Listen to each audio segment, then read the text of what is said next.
Now, I am delighted to welcome to the programme Sam Polk, who is a former Wall Street trader and founder of an organisation called GroceryShips, of which we'll hear more imminently. Good afternoon, Sam. Thank you. Good afternoon to you too. It's a great pleasure to have you here today on the programme. And you were brought to my attention when somebody I know posted a link to an article that was published in the New York Times about your story, how it all started. It was absolutely fascinating, and in fairness, it blew me away. The article being in the New York Times was titled "For the Love of Money," and it explained how, as a Wall Street trader, you saw the light, shall we say. I'm going to ask you to take the story up from here, please. Sure. So I started on Wall Street when I was 22 years old. And I think the interesting thing about my story is that the same month I started on Wall Street, I actually got dumped by this girl that I was in love with. And I had had this sort of years-long issue with drugs and alcohol. And so the same month I started on Wall Street was the same month I got sober and started seeing this counselor. And so in the article, I told the story of how, over a span of 7 or 8 years, I climbed the ladder on Wall Street and continued to make more and more money, but at the same time was in this sort of weekly counseling and getting spiritual guidance and really facing some of the emotional pain from my past. And what that led to was first me making millions and millions of dollars, but also coming to see that I was using that money in the same way that I had used drugs and alcohol, which was to fill this hole in my soul. And, one wonderful thing about Wall Street is, you make money so fast that I could actually see that it was never really going to fix me. And that's an interesting point, Sam, because obviously we hear often that people involved in industries such as Wall Street, and we have similar ones in the city in London, those brokers tend to be relying on drugs and alcohol as a crutch alongside the crutch of making money, but sometimes needing the drugs and the alcohol to actually sustain the intensity of the trading that they're doing. Yeah, and I think that was actually one of the things that made my story sort of compelling is because, I know that there's a lot of drugs and, nefarious behavior on Wall Street, but actually for me, that wasn't a part of my story because, as I said, I got sober by the time I got there. And so I think that in my story, I sort of opened up about there is this sort of image that we have in our minds about what it is to be successful. And you see pictures of successful people in the magazines and on TV. And I don't know about you, but when I see those pictures, sometimes there's a part of me that says, gosh, I wish I had that, or I wish I was that. And, for me, when I wrote this story, it was sort of about unveiling that picture and saying, well, actually, I was on Wall Street making millions of dollars. And even though I was making more money than I ever thought possible, I was still consumed with jealousy and terribly insecure and desperate to impress my bosses and all those things that sort of were not in my sort of standard picture of what success would really feel like. Would it be fair to assume that most of your colleagues would have been, albeit they may not have shown it, but would have been also struggling with those insecurities? I mean, let's put it this way. I personally think that that the sort of people on Wall Street that are sort of balanced and have a core sense of healthy identity and sort of know that their value doesn't come from their jobs and from their money. I think those people are sort of few and far between. That said, I think what I wrote was actually bigger than Wall Street. I mean, it had to, and that's the thing is, I've had respondents coming in from all over the spectrum in America and across the world, both rich and poor, both in Hollywood, Wall Street, Silicon Valley. I mean, what I was really talking about was this feeling of I'm not enough, and I want someday in the future I will have enough, and then I'll be important. And that sort of idea is something that people really, identified with. Well, that's right, and that's really where my question comes from. Is that, would you say, an essential prerequisite for having the motivation, the drive to do a job like that? Because ultimately, you know that you're going to be earning more money than you can possibly need. But something has to drive you, and if it's not a need for money, then it must be a need to fill some kind of hole inside you. Yeah, I mean, I think Wall Street draws, like, if you think, I sort of believe that the feelings that I talked about cut across the spectrum of America, and, the world, but I do think that Wall Street sort of draws the most distilled sort of high end of that spectrum, where it is that people, graduate from college and they're choosing what to do with their lives. And, nobody wakes up when they're 6 years old and says, I dream of structuring CDOs, but they end up going to Wall Street, and it is literally for no other reason than the money. They might, and I'll just speak for myself. I had these sort of rationalizations about how I liked the markets and how it was interesting, and it was, but the naked truth of it was that if I wasn't getting paid what I was getting paid, then I wouldn't be doing that. And so Wall Street is this place of sort of, that draws these people that I am one of them, that really had a hole inside me and this desperate need to be important. And, this belief system that said that an external job or success or career was going to make me valuable. So essentially, Wall Street needs people who have that vulnerability to be able to mold them into somebody who's going to be having to feed their lust for money. In other words, so that your managers, your bosses can make sure that they keep you and that they keep you working hard. Yeah, I mean, I think that suggests a more sort of conscious, decision about that. Like, I think that it's sort of a chicken or the egg problem. I believe that Wall Street is a symptom of this sort of spiritual hole that kind of runs through our culture. And so you're right, people coming to Wall Street, it's good for the Wall Street bosses to have these people that, as you saw in the UK recently, somebody died from working too much, because no doubt he was a budding wealth addict that was desperate to prove to his bosses that he was valuable. At the same time, the bosses also have that inside them. Do you know what I mean? Like, it takes a certain I believe sort of spiritual emptiness to have billions of dollars in the bank and continue to come into work as focused as you were, when you had $10,000 in the bank on making a fortune. And so it's just sort of like, people on Wall Street, I believe the culture is all about this sort of spiritual emptiness and overcompensating for that emptiness with success. And it's just that people at the bottom are on just a different place in the track than people at the top.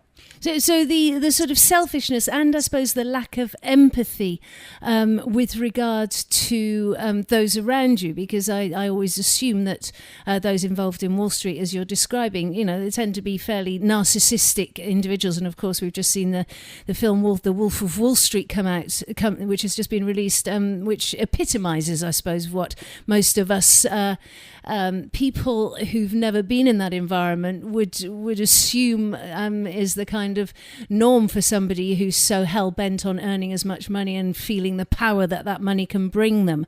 But I'm interested to ask you a question with regard to something we haven't touched on yet, but obviously the listener will come to know what we're talking about, because I want to understand what kind of a person you were before you went there, because obviously I know a little bit about what you're doing now. So just go back, if you would, to before you went to Wall Street. As you grew up, what did you feel? Were you brought up in an environment where there was a lot of money? Were you encouraged to believe that you should be wealthy, otherwise you'd be a failure? How was it? Well, I'm so glad you asked that, because I do believe that this sort of stuff that happened on Wall Street was a direct byproduct of how I was raised. And so I grew up in this family that was sort of lower middle class. We sort of, both parents worked, but it was sort of paycheck to paycheck for my dad. And my dad was this guy that worked, hard, but he never sort of made enough money. And he had this belief, and he would always talk about this one day in the future that he would make $1 million and everything would be okay. And I think the other important thing is that both of my parents, God bless them, and they were, they did a lot of things right, but one thing they didn't do right is they had tempers. And I mean tempers where it was like, at the snap of a finger, they could turn from placid to exploding with rage. And so for me, I just grew up with these kind of beliefs that were like, first of all, I believed that the world was a scary place because my house was a scary place sometimes. And I also believed the story my dad had told me that someday in the future, if you make a lot of money, everything will be okay. And so I was this really scared, sort of insecure, nerdy kid who held fast to this fantasy of a future that things would be okay.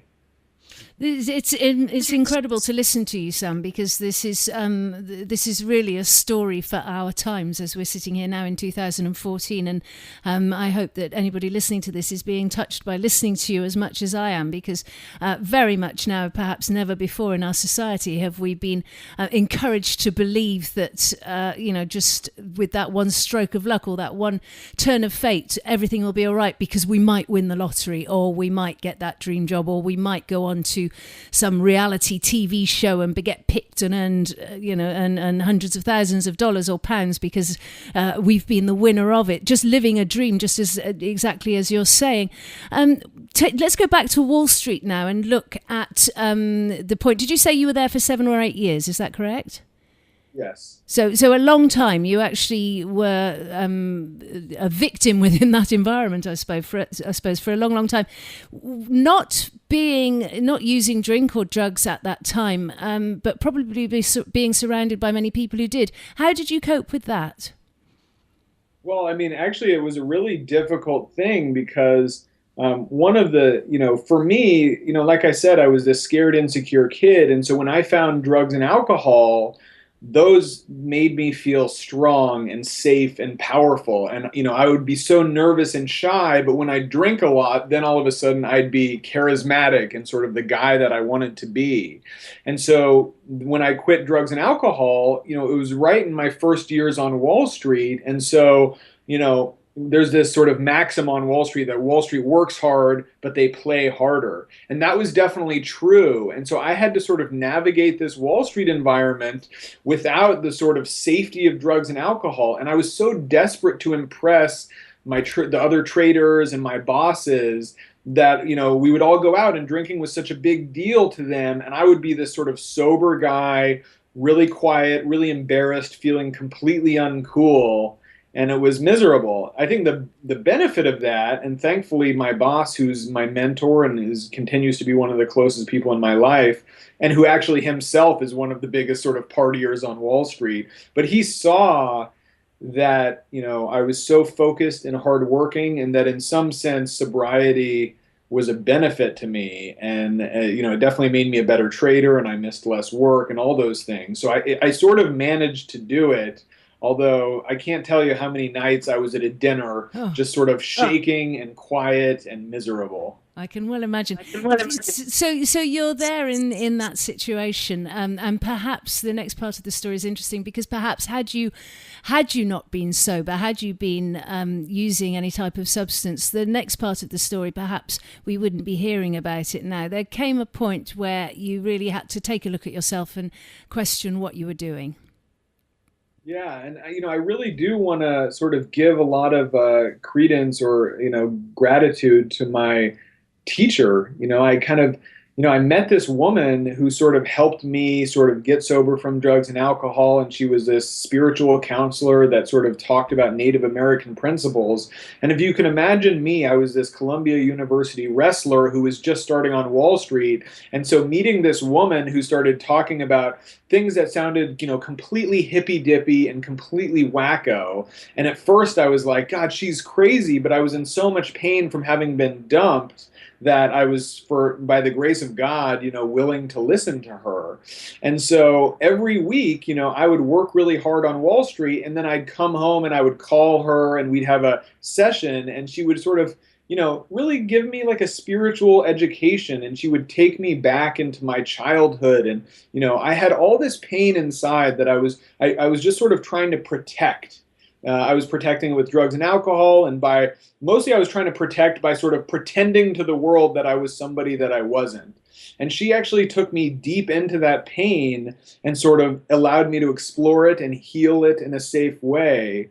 And so, as you sort of suggested, by the time I was 5 or 6 years on Wall Street, I was sort of a completely different person than when I had started. And so the ramification of that was that I started to see Wall Street with different eyes. What did you see, Sam? I saw, I think about my desk a lot. Like I had this trading desk, right? And there were 6 screens in front of it and this sort of, telephone bank with all these different lights, and it was super high tech. And I would come in every morning with my coffee and I'd sit there every day. And as the years passed, and my salary rose into the millions, I continued to feel the same way that I had felt. I still felt jealous, and I still felt upset, and I still felt like I wasn't getting paid enough. And one day I just sort of realized that this was a cycle that was never going to end, that the money was never actually going to fix me, and that I was in this environment that held the biggest belief they had was that the more money you have, the happier you are, the more successful you are. And for the first time, I just started to see that maybe this definition of success is warped. What did you do? It's funny. It was really hard. Like I started to think about leaving Wall Street, but and this might be like hard for people to understand, but it was like I was a guy that had always defined myself by the institutions that I was associated with. So, for example, that I went to Columbia University was a big deal, and that I was a trader at Bank of America was also a big deal. And so, the thought that I would leave that was like incredibly terrifying to me. And so I started sort of making plans, but if you can understand, like I really wanted to leave, but I was just desperately afraid to do that. So how did you do it? How did that come about? So, I mean, the short story about it is that, and I wish, honestly, it doesn't make me look good. Like I sort of like manufactured a reason to be upset about at my bosses. They had paid me a certain amount of money, over $3 million, and I had made a lot of money for the firm that year. And I really believed in this really angry way that they hadn't paid me enough. And looking back on it now, I see that that was just, I was so scared of leaving that I needed to get more money. I needed to feel protected by having more money. And so I got really angry and I went in and I demanded that they pay me more money. And they said, well, we will up your bonus if you stay for several more years. And that was sort of the moment where I was like faced with this choice that said, okay, I can see that in front of me lays this path that I'm going to make millions and millions of dollars. Even over the next 5 years, I would definitely make enough millions to certainly live for a lifetime and do a lot of good philanthropically and all those things.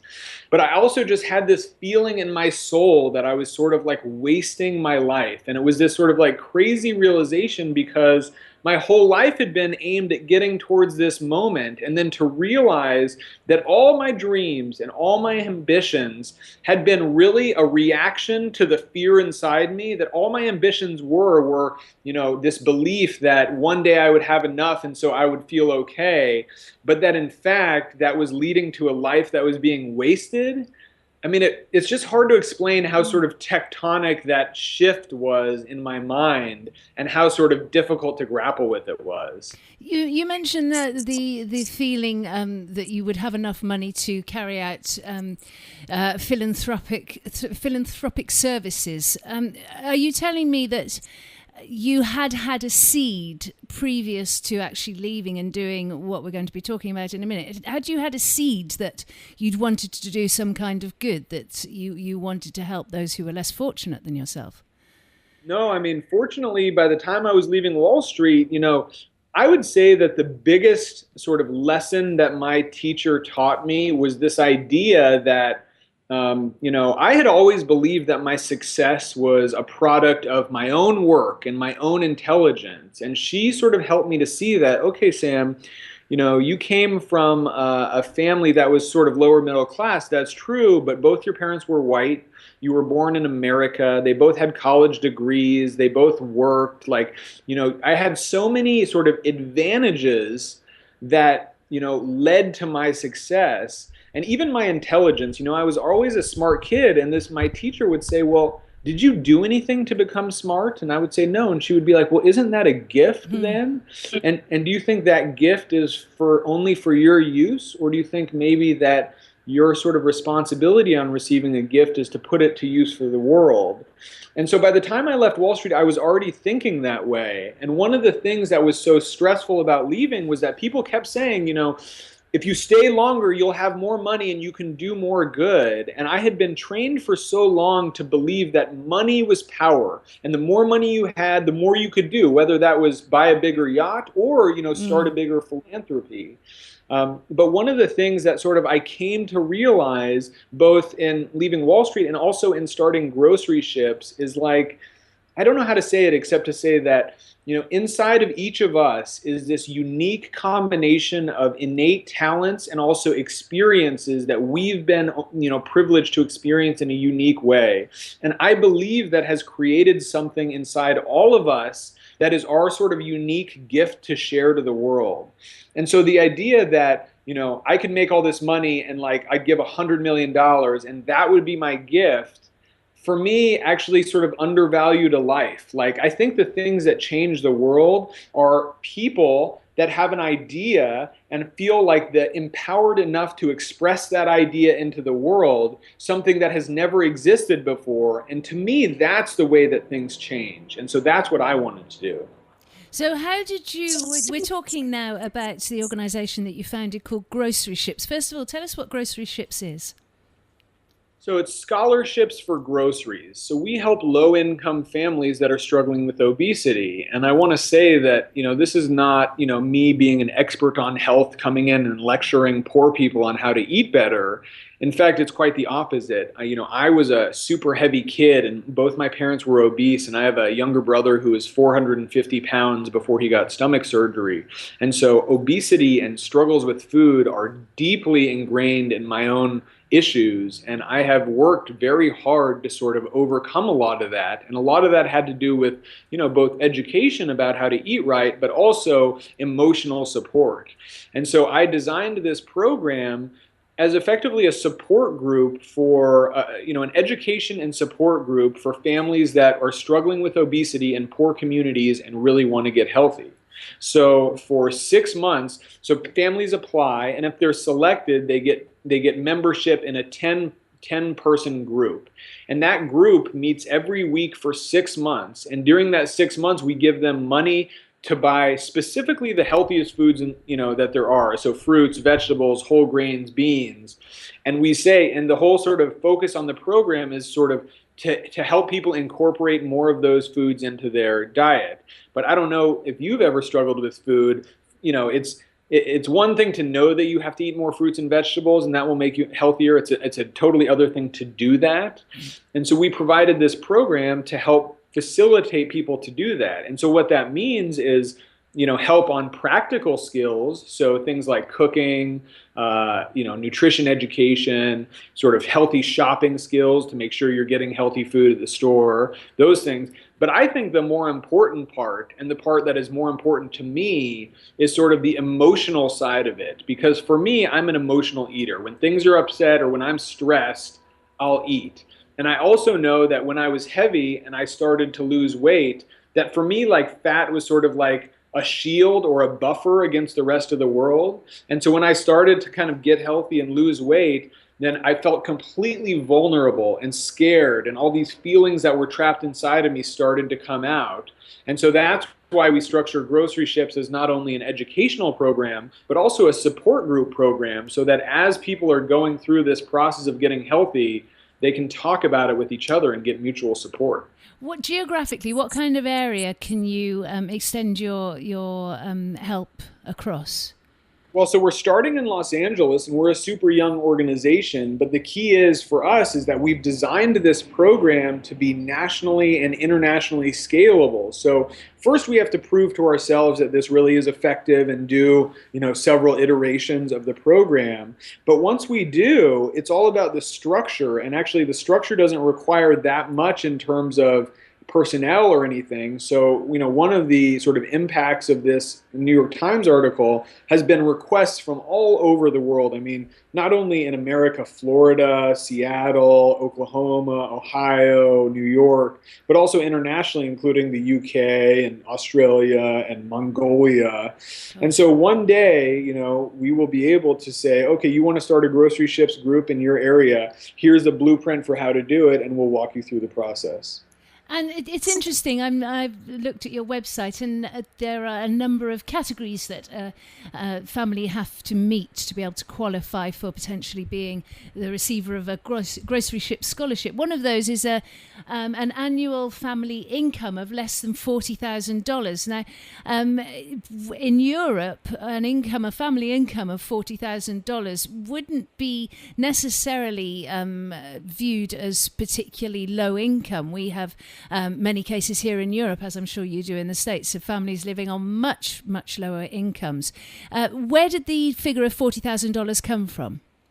We wanted to set that cap high, mostly because, I don't know how it is in the UK, but in America, it's sort of across the board, obesity and overweight is a big issue. It's definitely worse in lower income areas, but it's also rough in higher income areas. And so we just wanted to make sure that the money and the programming, when we were offering it for free, were going to go to families that actually were low income. And also let me say that a lot of this is taken care of because we work through partner organizations. So we go into a partner organization in South LA, and they recruit the families from the families that they're sort of in touch with. Right. And so just by definition, there's not that many folks. I mean, if you're living in these areas, you're really low income, sort of, period. But I will say that we hope to offer GroceryShips programs as a for-profit business for, higher income areas. And not because we want to make money, but because we believe that, in America, overweight and obesity is, 70% of the population. And there's a lot of folks in higher income areas that struggle with this and struggle with emotional eating and really feel like they don't have any control over their health.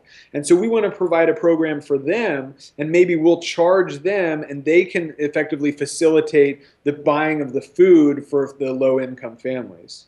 And of course, we have to understand as well that with obesity come diabetes, heart disease, a number of conditions which put a huge strain on health services. Whilst in the States, individuals have private health care if they're fortunate enough. In the United Kingdom, we have something called the National Health Service, and many experts looking at the situations seem to be forecasting that diabetes, obesity, and the problems that come with those two diseases are probably going to absolutely break the back of the health service in the United Kingdom. So never before has the problem of obesity been so crucial.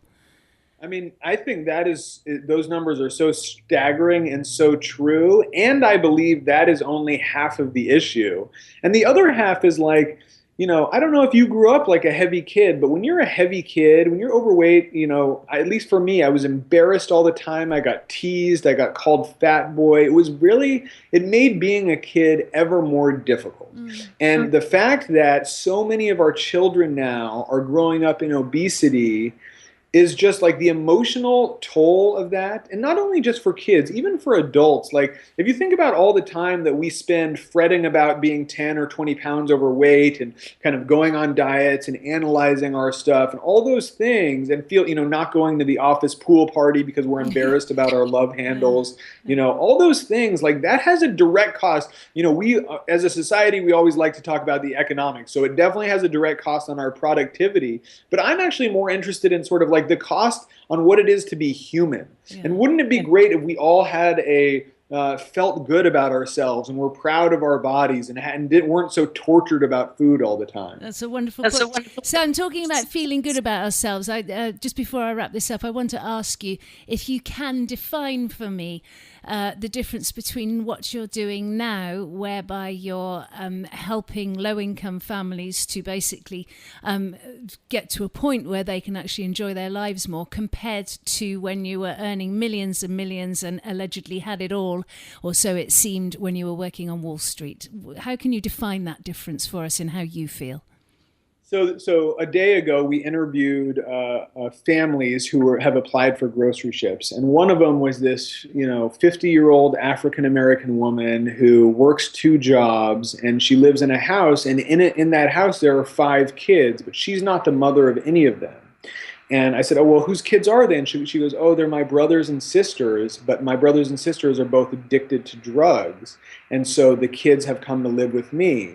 And the only time the kids see their parents is on the holidays, when we invite them into our house. They spend Thanksgiving with us. We allow them to take a shower, but then they have to go out again because we know that they're going to steal everything. And I just saw this woman, and the sort of huge crucial role she is playing with those 5 kids in her house, and also the hard work that she puts in every day, and also the positive sensibility about her role in her life and her purpose. And so I know that I'm not coming down to help her like some angel. All I know is that I want to spend time with that woman and share some of her burden. Maybe it's not by helping her, maybe it's just by sitting with her. But there's something about my life now that says, I used to believe that the most important thing in the world was whether I was going to get $2 or $3 million.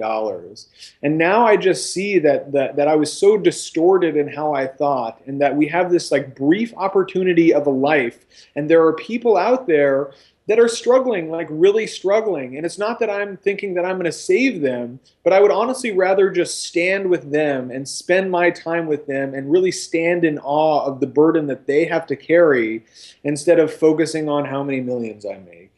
Well, Sam Polk, who is founder director of GroceryShips, I have to say I'm accumulating a small selection of men that I'm fortunate to meet via the radio. I hasten to add, strictly via interview, who are young men who have an attitude which can only take our societies forward. And certainly I want to add you to that list. It's inspiring, it's moving, and with people like you, then hopefully we can change the society that we live in. Sam, thank you so much for joining me today.